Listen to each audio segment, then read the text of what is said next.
Welcome to Social Capital Expert, a show where we discover the value of social capital and how cultivating strategic relationships is critical to our success. In each episode, your host, Sarah Frances McDaniel, will explore the stories of fascinating people from all over the world to better understand how their ability to build relationships has led to their success.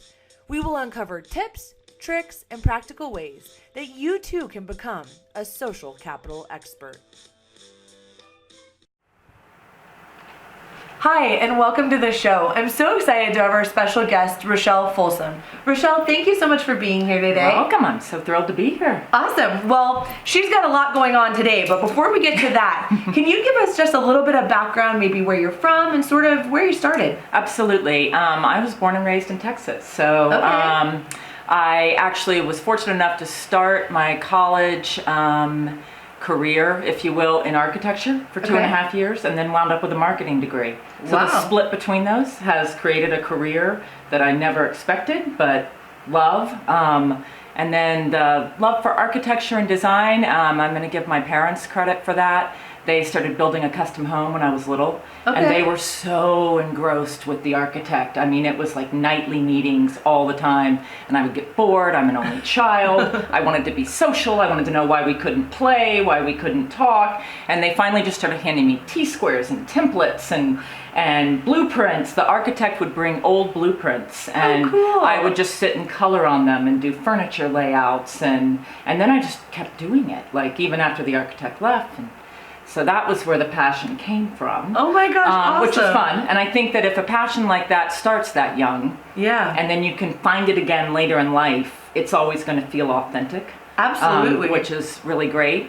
So I thought that was my career calling until I had to prove the building had to stand. And then I realized maybe the social aspect was a little more. I could stay in architecture on the sales and marketing end, but then bring in that social aspect and not have to get so technical with it.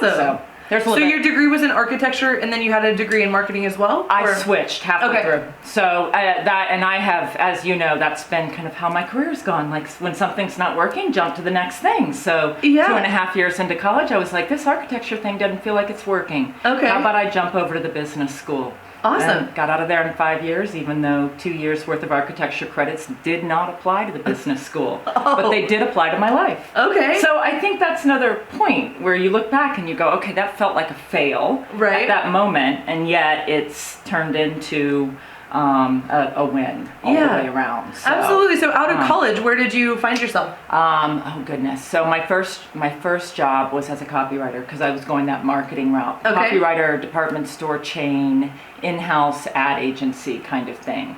Lower end, middle to lower end department store chain that had stores all over Texas. Was the media buyer and the copywriter. And pumping out the most generic, awful newspaper ads for the most generic, awful clothing. My friends had a joke that if I called it eye-catching in an ad, that meant that I hated it. I found all these diplomatic ways to say that I think then fed into my sales career, right? Where you kind of like learn to, you know, still be authentic, but not quite, and then right after that, I was in marketing and PR for a very high-end bridal salon.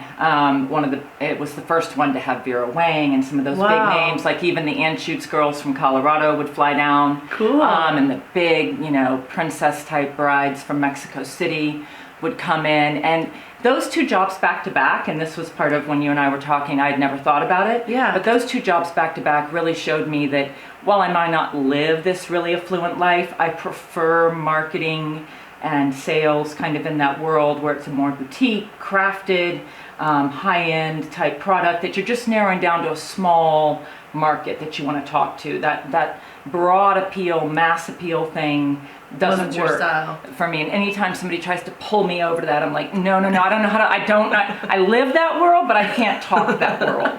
Doesn't work for me. So, and then I had an opportunity to move to Colorado, kind of random through my personal life. And I wanted to be here, somewhere with more scenery, somewhere with athletic, outdoorsy people, a little more moderate in a lot of ways than in terms of climate and some of those things. So jumped on the opportunity to move to Denver and that's when I went straight into an architecture and design focus. It was like, okay, fresh start, here's what I know I want to do. I want to be working in a world that relates to that. And my first position was with a corporate art consultant. Okay. She was kind of a one-woman show, which is super cool to see at a young age. I was like 26, and she had a divorce, and her husband was a dentist, and she started doing art for him and all of his, dentist office. Okay. Right, that became her specialty, and then suddenly there was a medical office, and suddenly there was a hospital, and suddenly she just won a huge chain of Advent hospital that I helped her with, actually, because I've circled back and always stayed in touch with her. I helped her with the presentation packet for that, but she hired me to do business development. Neither one of us really knew what that meant. She thought she was ready to make that jump, and I didn't know what that meant. I started exploring it, and I joined everything, AIA, and she was more on the commercial end, so those more commercial-oriented type organizations, and I just started calling, trying to get lunch presentations. I had no idea what I was doing. I'm like, we want to meet with you. And they'd say, well, that's called a lunch and learn. I'd be like, okay, whatever that is. We'll be there. We'll be there. We'll do it. Yeah. And, huge firms, Gensler, R&L, the biggest firms, Fentress. And, after the fact, people would say, you got an appointment with Fentress? And you're not even like, you're not Kravitz, you're not like this big, no, we're just me and Nancy, art, and we would make relationships. Every time we were in there, it was like if you could be likable and present solutions, and I started to see that pattern, that it didn't matter how big the firm, people are just looking for resources and relationships and somebody that can solve the problems of a big project. Absolutely. And so that was a great launch pad, and from there I went to running an architectural salvage store. Yes, it was a company based out of Minneapolis, and they wanted another location in Denver. Okay. And they had taken over this big old warehouse in what we now call Rhino. Yeah. In what is now called the Denver Central Market. Yes. That entire building was my building. Wow. And it was all filled with salvage. Everything from church pews to confessionals to doorknobs, doors, windows, bars, old bars. I know of 3 bars that are still in Denver that came from architectural antiques. Wow. And I still call that my best job ever. Was it? Because they literally handed me the keys and they were like, good luck. And I was solo for the first 6 weeks. They told me that I couldn't hire an employee. They kind of gave me these incremental, when you get to $20,000 a month, you can bring one person in. When you get to $50,000 a month, you can bring another. So within 9 months, I had a staff of 7. Wow. So that's when I also learned, growth. It didn't matter to me. It wasn't about commission. I didn't want to work alone. Yeah. I wanted a team to work with. I was young, so it was weird. I was called a manager, but I didn't feel like a manager. Right. It just felt like we were all in it together. Awesome. So that was and we used events to really drive the business, and so it was just a fun, free-for-all, in a weird world. Salvage was kind of an unknown back then. Yeah. We were in an unknown neighborhood. And we had movie stars shop there. We had the biggest architects would scoop that place out. And people will still, I'll walk into a meeting and they'll be like, you were that girl that ran. I'm like, yeah, I was.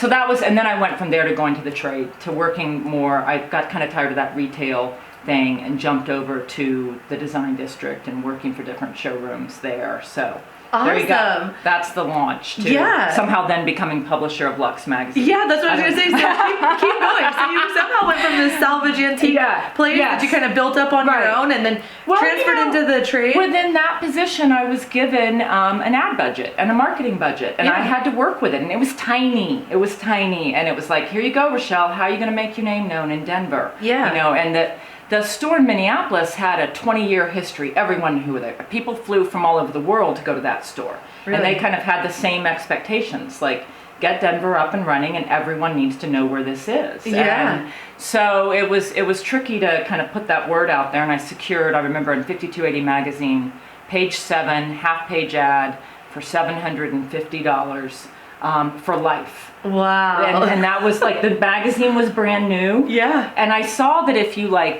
were willing to sign off on something that big for the life of the store, we had page 7 at that price. Wow. And that started to teach me, because I had that media buying experience in Houston with the department store chain. Right. That if you negotiated, you could get these things. Good point. Right. And then that got the magazine's attention that we were even there. We got Best of and Westward. Cool. That tripled the sale. You start to see how these things, people say, I didn't get one call from that ad. And you're like, well, let's look at the bigger picture Yeah. of what happened there. So in every position I was in from there, it was like, well, Rachelle, what ad should we buy? What magazine should we look at? What, and when I placed an ad for materials marketing in Lux magazine, it was brand new. Okay. And from there, I started talking to the publisher at the time, and she was like, you might want to come work for us. And Again, relationship. Right. Yeah, it was out of nowhere. She was Yeah. like, I think you might be good at selling this. You know how to think like the fish. You know how marketing directors think and Yeah. how to make that little budget work and what to get out of it. What I didn't know when I said yes to that job as an account manager of a magazine called Lux, that the economy was going to crash a month after I took the job. Oh, wow. Yeah, so that was July of 2008, and then we all know what happened in September. Yeah. And suddenly it felt really odd to be like, selling ads for a magazine called Lux when no one had any money. Yeah. So in the design business. And that's when you and I met. And that became very much about relationship building. Yeah. You just put the magazine aside. You weren't even talking about a print ad. Was like, here's this book, let's put that aside. Now let's talk about how we're going to get through this recession. Yeah, together. Yeah. And we'll stronger together. Right. How we can out. create events, how we can put this person with that person and have it feel authentic and like become a resource for the industry. Who's actually got the projects and how do we help the right people get to those projects. And so I went from account manager to associate publisher to publisher. Wow. Very accidentally. I mean, without. Sometimes I look back and I'm like, how did that happen? Yeah, that's when we met about 7 or 8 years ago. Right. And it was as that, because you were new to BAC at that point, right? Yeah. And we were all looking for ways to like, how are we going to get through this? Yeah, and how to be innovative and fill the void and supply solutions to the needs without having a lot of money. And I think some of us wouldn't be where we were today if that recession hadn't created so much like, the need for resource building, the need for relationship building, and creating those power partners and people coming together with strategic alliances and sharing the financial burden of putting things together, but yet still being able to offer these have people show up and have it feel compelling, not be like, we did this on the cheap and no one wants to come to this ever again. Exactly. So from Lux, then what? Where did your journey take you? From Lux, I went back to what I always say, the product side of architecture and design, so home technology, which just felt new and big and growing, and those companies needed showrooms opened, and that was really, I started wanting to really be a part of that creating experience for selling, not just how do we get our products out there, but how do we create a place that people want to come and build those relationships. It's huge. And so what does that place feel like? And so the placemaking within that relationship building, which was like a whole nother component. And I know I did it at Architectural Antiques, but it became like, all right, who needs showrooms open? That's who I want to work for. Awesome. So I did that for a string of home technology companies, and that was fun. Because I think that's a mostly male-oriented business that needs a little more help. Understanding how to create the place that people might want to be and what that event might need to look like, if there might need to be more than beer and sausage and imagine that. We're still working on that. It's a transition. That's all fine. There's nothing wrong with a good barbecue, but we need a little more there. Diversity. And then I went out on my own. Well, I did. I was with Lifescape for a little while, which was fabulous. And that showed me another end of the business that I really appreciated. But then it was time to go out on my own. So here I am. Awesome. Do you want to tell us a little bit about where you are right now? Now just feels like using a lifetime of experiences to benefit a lot of different people. And instead of jumping from position to position with a company, just jump from project to project with different people. And not have to be so tied in that you lose your magic within that. So, and I think that was probably the place I needed to be all along, but maybe didn't have the experience to really feel confident to do that. Well, congratulations. I know it's going well. Yes, it is. And so it's been fun. We'll get into kind of where you are now a little more here shortly. But, you brought up like 3 different topics that I think are just huge. And I know the level of experience that you have with them. So I'd love for you to share. You talked about networking and about going out and meeting people that you did in your first job when you had no idea what even a lunch and learn was. Right. And you talked about throwing events and that was really hugely successful for you in the antique showroom. And then also about building community and creating experiences. Yes. For me, it was always about really looking at like, well, what is our goal here? Is it long-term relationship building? Then we have to create an event where people want to come back. Right. It can't just be this one-off. Right. And I saw that even within the gallery. I worked for a gallery for a couple of years in between all that. An art gallery, and that gets very, it's all about this one artist. Right. Well, if they don't like that one artist, they need to know of another reason to come back there. Right. If they love Western art, but you're showing an abstract artist, if it's only that thing that's meaningful, why would I ever come back? But if they can meet a few people that are important in their world, then they're going to come back to every event. They're going to bring someone else. So to me, it was always about putting the right people together, not just trying to invite everyone on your list. Right. That gets to be too much and it's too expensive. Yeah. And then getting everyone on your team to show up and have fun. Yeah. Not just be there because they have to be there. Right. Not just be there because, it's part of the, the obligation. Right. But to really find the fun in the event. Because if everyone's having fun, that creates the meaning for most people too. Absolutely. But I think there's also a whole other piece of it where you're constantly looking for what you can give to others without taking.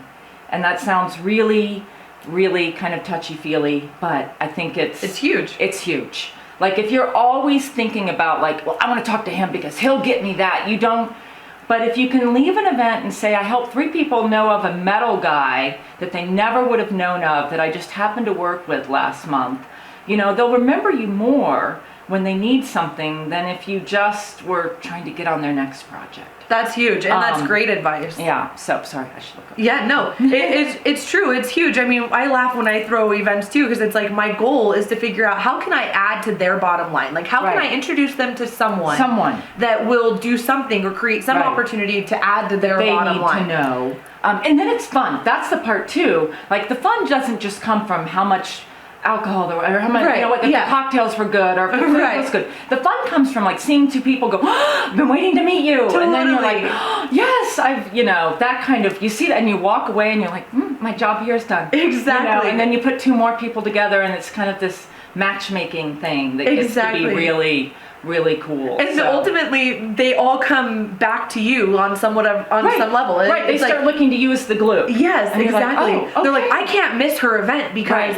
I'm going to meet somebody. It's detrimental to my business if I'm not there. Right, yeah. Something cool's going to happen. Yes, and I'm going to meet someone who's going to do or be or whatever that or learn how I want my next event to look. I mean, I think there's that too, which is great. Totally. I mean, imitation, flattery, they work hand in hand, and it's good. It's like, okay, then that was a great event that I did. If somebody else wants to make one look like that. Absolutely. And an opportunity, I feel like events are a great opportunity to bring partnerships together and to really utilize. I mean, that was a huge thing that we did back when we first met in the recession was we said, okay, this event's going to cost $5,000.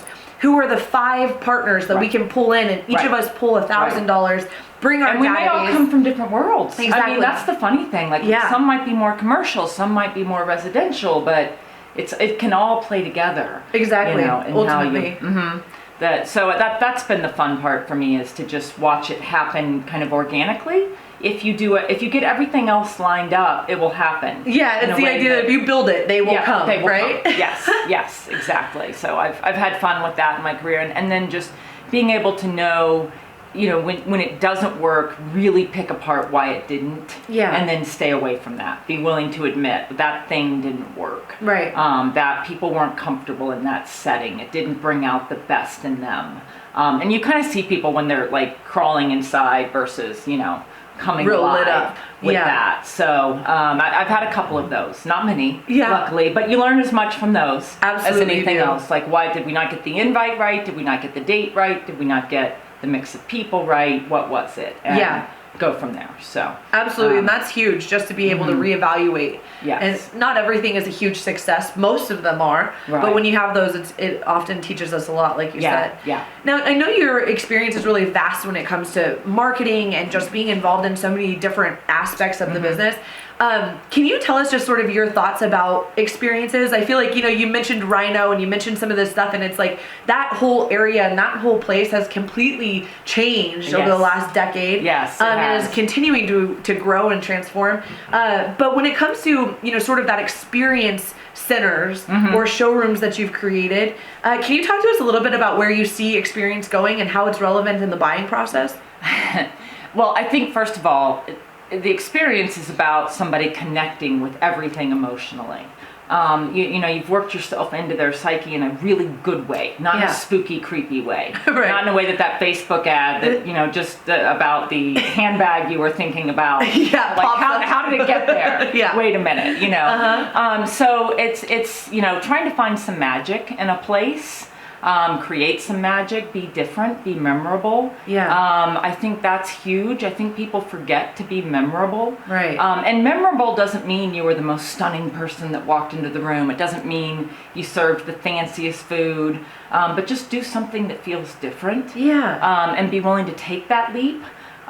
Some of the events we've done where you're like, okay, we're going to have, the calendar fireman models, yes, and ice cream truck, and some of these things because we need it to be fun, right? And let's throw in headshots for people because everyone always needs their headshot redone. Yeah. And so again, it's meaningful to what they're doing with their life, and so I think you have to look way beyond what you're selling. Yeah. And then there's such little things that matter. The lighting when people walk in, when they first walk in. And part of what I loved about what I learned from all the guys in home technology, the music. Can people even hear the music when they walk into your space? And you would be amazed at how much people will relax if there's good music playing and they can hear it. Wow. So you and your staff might know the music is playing, but do you have it up to where your guests, and does it filter through them in a way that helps them relax? Yeah. Is the lighting at a point where they don't feel like they're being interrogated?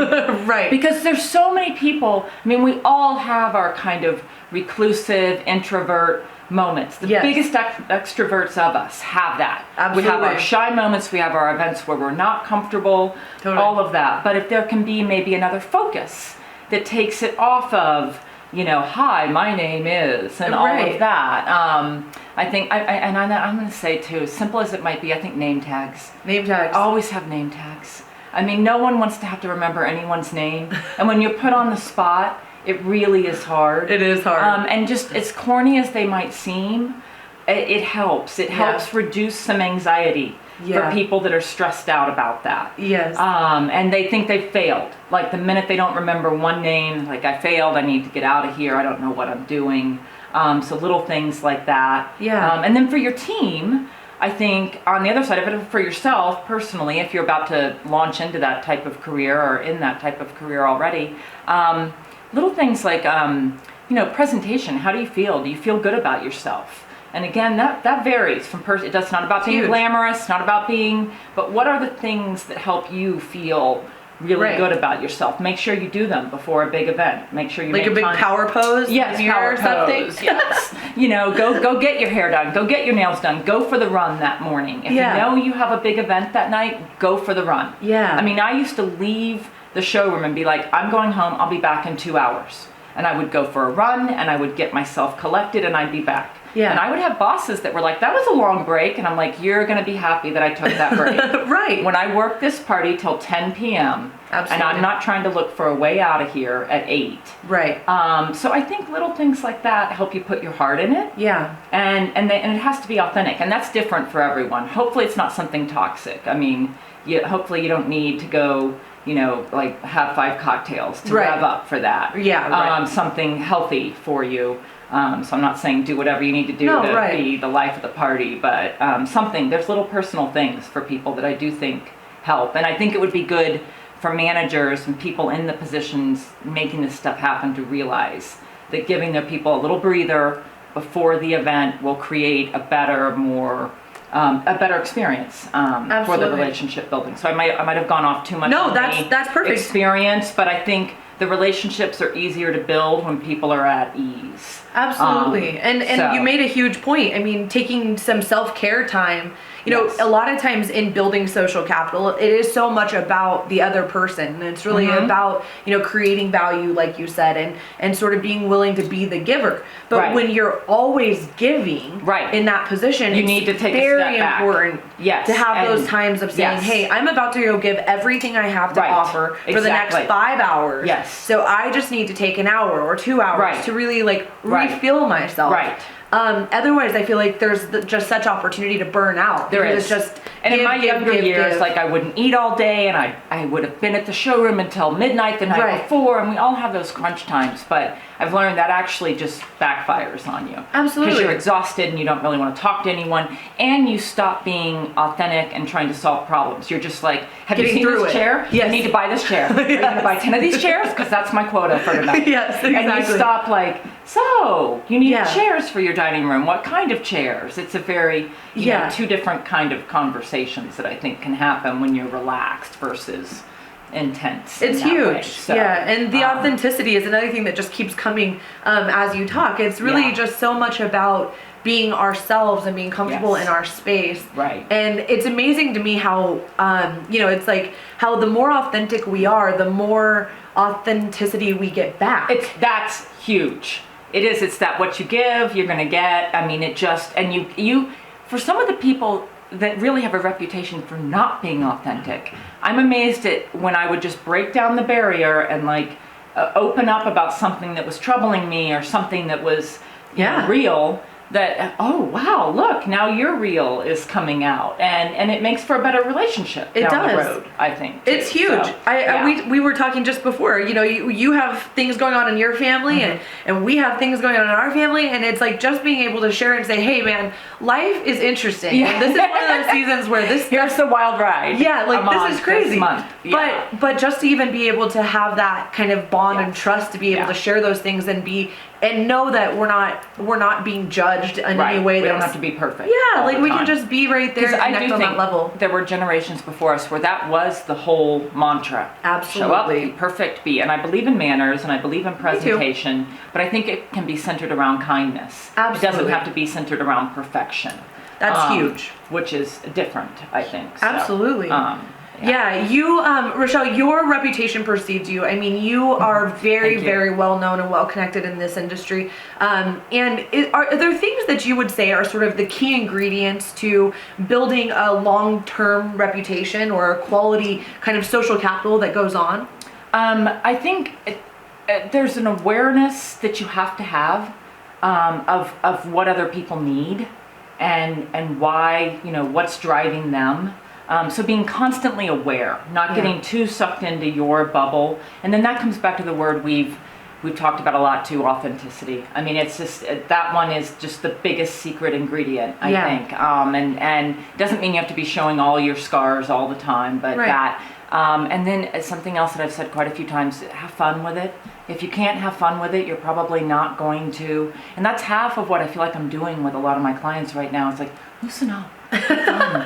You Right. know, like the next recession might be tomorrow. Let's have Enjoy some fun today. with it. I know, enjoy today, because we don't know where it's coming from. And I think trying to be as proactive as you can. We know we want to do a lot of events next year. Well, let's start getting our space in order now. Yeah. Let's not try to do it all the day of the party. You're Let's right. create a, you know, what is our path for that? If we're going to put that out there as a goal, how are we going to start making that happen? Or if we want to start a bigger social media presence, let's build our content library now. Right. And then I have found, now that I'm in this outside consulting world, what I'm seeing with a lot of because I do a lot of writing for designers and architects in the awards capacity. So I'm helping them go after different awards that they're Okay. trying to win, either within trade organizations or with magazines.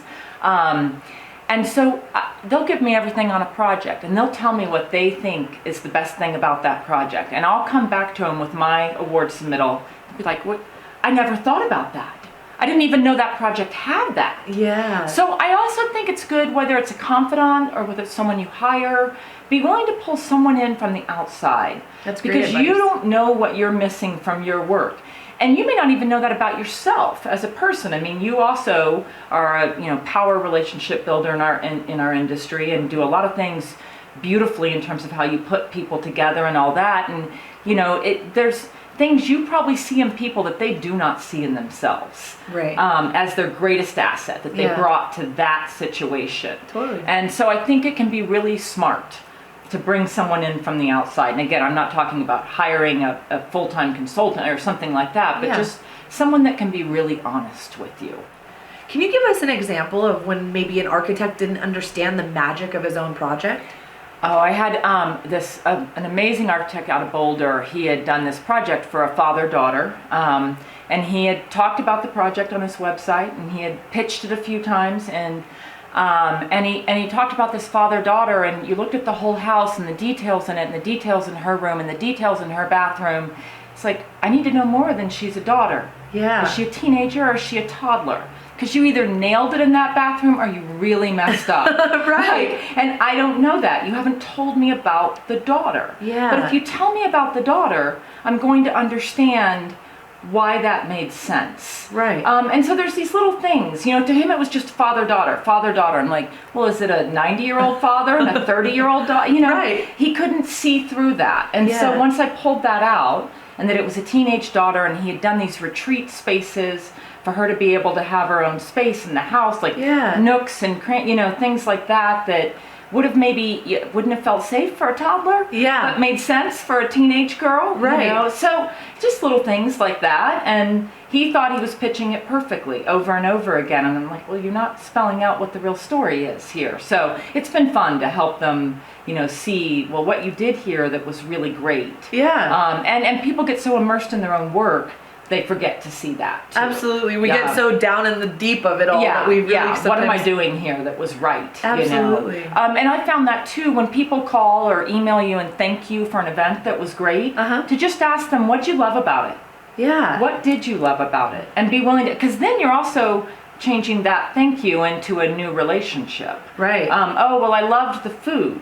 Oh, great. That is a great caterer. If you ever want their information, let me know. Oh, actually, I do. I haven't, you know, or they call you back for that caterer's number. Absolutely. And again, suddenly you're a resource. Huge. And everything you spent on that caterer that was actually memorable, it makes sense now. Right. There's your ROI. There it is. Yeah. Without you knowing it. Because again, you're suddenly part of, you're suddenly swimming in the same pool as them. That's another thing that I say. Like, you know, we're not all segregated. We can all be in there together, sharing these resources for different things. So yeah, that's huge. Helps, so. No, that's huge. And that's great advice. I mean, sometimes it's just the little things. I mean, when you have an opportunity, sometimes we get the thank you card or the thank you phone call, and we just kind of pass it and move on, and and don't seize the opportunity that comes with that moment of I'm glad you appreciation. enjoyed it. Who'd you meet? Can I help you with some contact information? And I know you're so good about that, sending out the list, who was at the event, you know, here's how you can, that kind of thing. And that I try to be able to connect those pieces a little bit on the backside. On it, like keep people moving and thinking about the next step.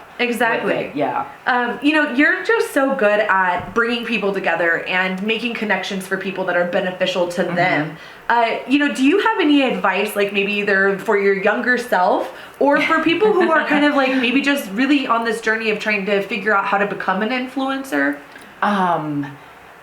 So go back to that, be memorable. I do think you have to be willing to be memorable. You can't be the one sitting in the background wondering why don't I get that invitation? Why don't I get that handshake? Why don't I? And you can't just bulldoze your way into a party just shaking hands to say you checked off the boxes.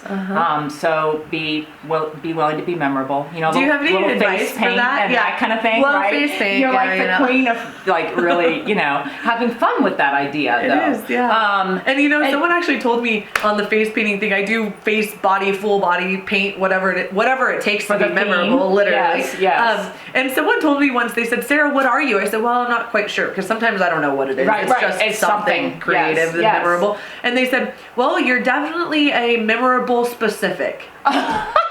And they told me that's what I was the rest of the night. They said, I don't know what you are, but you're memorable specific. You're definitely not a random, it's not forgettable right. thing. You know, you just come to this with your, so the be memorable, I mean, it can be about wearing a bright color. It can be about, you know, how you compliment people. I mean, start with a compliment. That's huge. And find a real one. Don't just play something up for the heck of it. Like, find something. I try to do that. Every time I walk up to someone, I'm trying to find something that I like about them.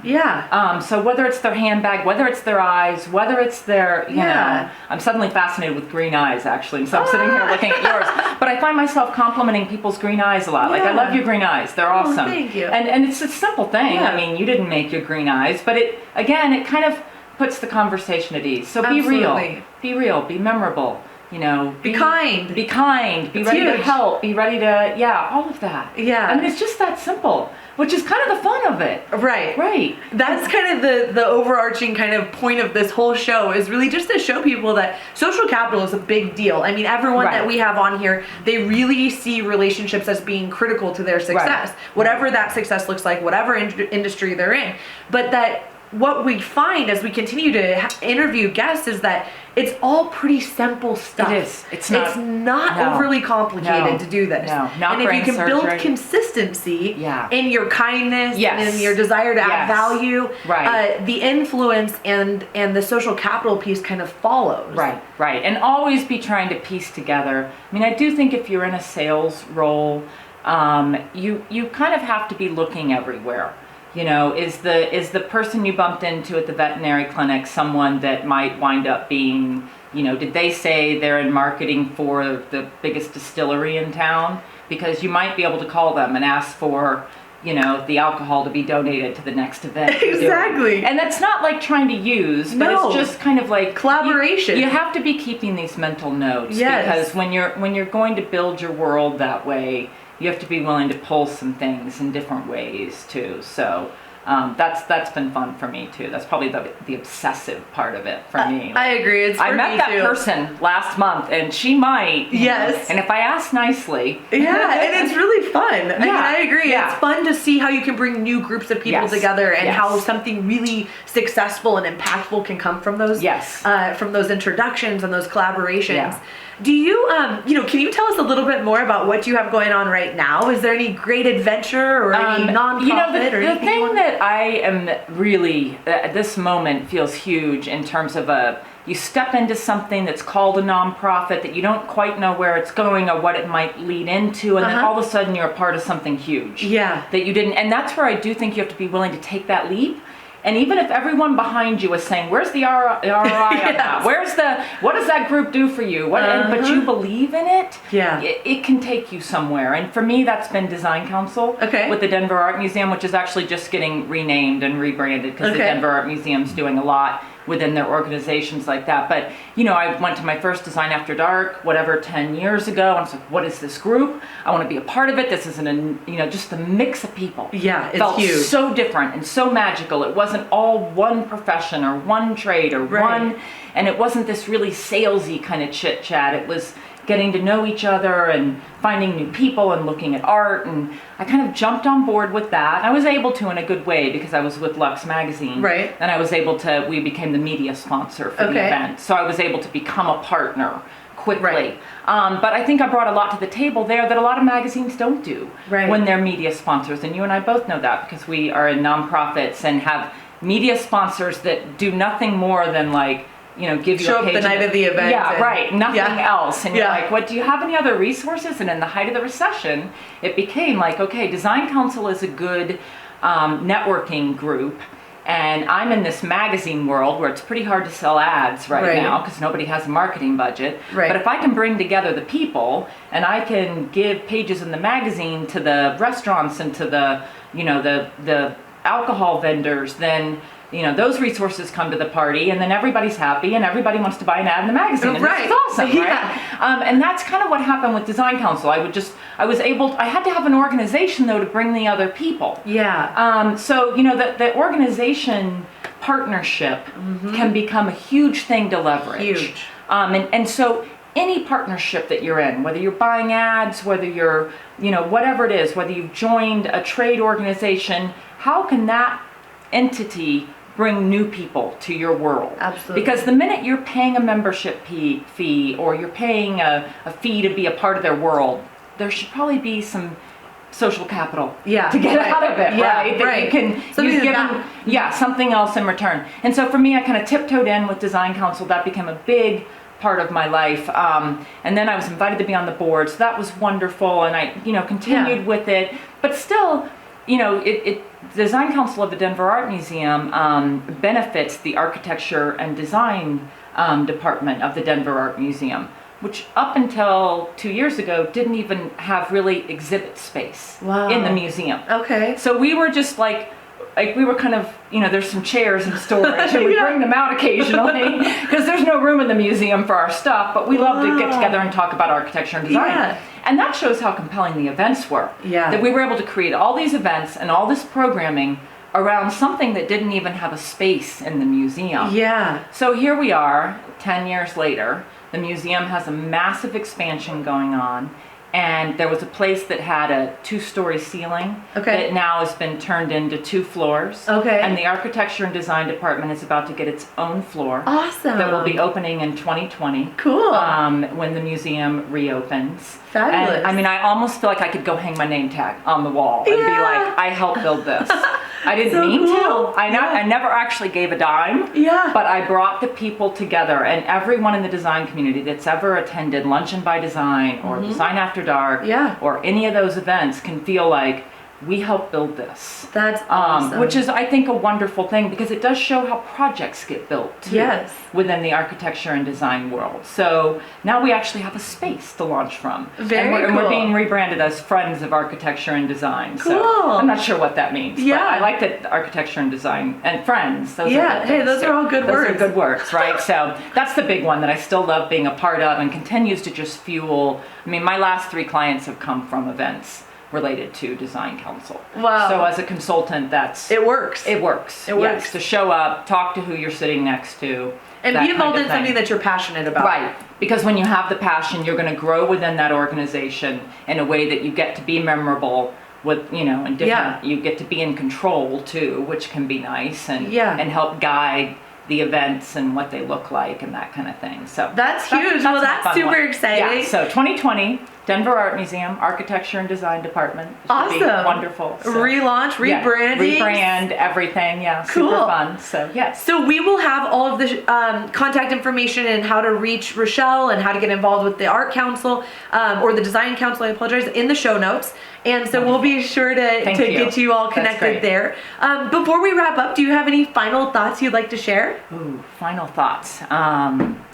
I don't know, make every moment count that you can. Yeah. I mean, whether it's, again, for yourself or at an event, or just make it count. Even if you show up and there's nothing going on, find a way to make it count, right? Yeah, right. I think that's a big part of it, because then you're always looking for the best in the situation. So awesome. I think that's it. Well, that's great advice. Thank you for having me. Hey, it's been awesome to have you, Rochelle, and we look forward to seeing where you go from here. Hope to have you back soon. Somewhere in your midst. Yeah, we're going to do something. We're throwing a party or something a big here party. soon. Yes, we're going to create an experience. Yeah, we'll do something fun. But thank you again, and we really Sarah. look forward to seeing where all of this takes you. Wonderful. Thanks. Thank you.